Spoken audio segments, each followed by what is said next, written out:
शीलतत्त्वप्रदर्शकाय मध्वमता सिद्धान्तप्रवर्धनाय परमगुरु श्री गुरु राघवेन्द्राय नमः।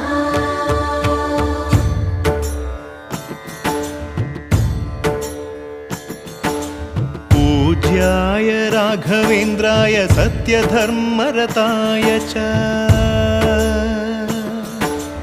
भजतां कल्पवृक्षाय नमतां कामधेनवे। ಧರ್ಮದ ದೀಪ ಹಚ್ಚುವ ಶಾಂತಿಯ ಬೆಳಕ ಚೆಲ್ಲುವ ಜ್ಞಾನದ ದೀಪ ಹಚ್ಚುವ ಲೋಕವ ನೀನೆ ನಡೆಸುವ ತುಂಗೆಯ ತೀರದ ಯತಿವರ ನಿನ್ನದೆ ಸ್ಮರಣ